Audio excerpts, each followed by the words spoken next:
Hey guys, welcome back to the channel. Today we'll be talking about the Mexican-American War. This war is very significant as it truly shaped our country today, and I mean that literally because it allowed us to receive a whole chunk of land. Since we have a lot of things to unpack, let's get right into it.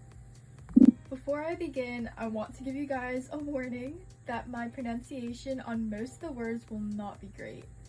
Moving on, here are some important facts about the war. First, the war was between the U.S., led by President James K. Polk, and Mexico, which was led by President Antonio Lopez de Santa Anna.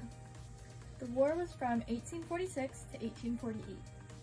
The first major battle was the Battle of Palo Alto, where the Americans were very victorious.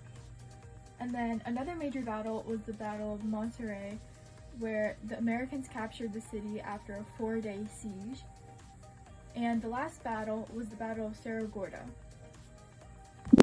Now you may be wondering why America and Mexico even went to war.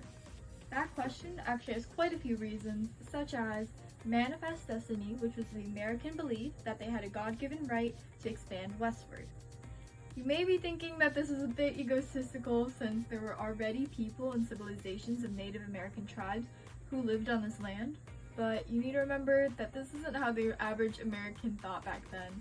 Their mindset was prideful and somewhat selfish.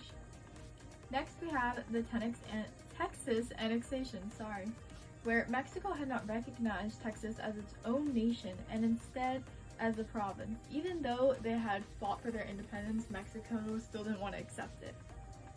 And eventually, Texas wanted protection and security, so the United States annexed them.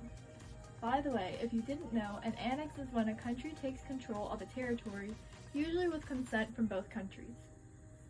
Then we had border disputes, where Mexico and the United States fought over where Texas's border ended. Mexico believed that it ended by the Nueces River, while the United States thought that it ended by the Rio Grande.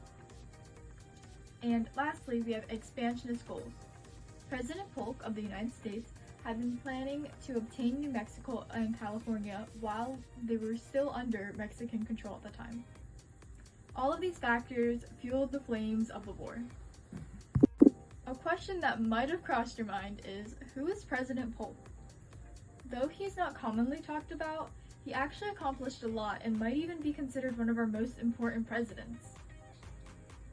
He was born in Pineville, North Carolina on November 2nd, 1795, and died in Nashville, Tennessee on June 15, 1849. He is the 11th president and only had one term. During his term, he annexed Texas, gained the Oregon Territory, and obtained the American Southwest.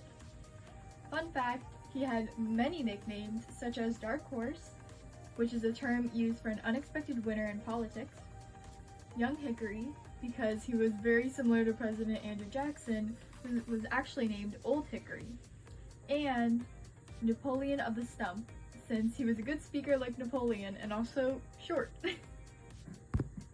Lastly, this result of the war was in favor of the U.S. The Treaty of Guadalupe Hidalgo gave the U.S. a huge amount of territory, including parts of Colorado, California, Nevada, New Mexico, and Arizona. I hope you enjoyed this video and learned a lot more about the Mexican-American War and who President Polk was. Feel free to ask any questions that you may have in the comments down below, as well as write something new that you learned. Don't forget to hit the notification bell and subscribe buttons to continue learning. Bye!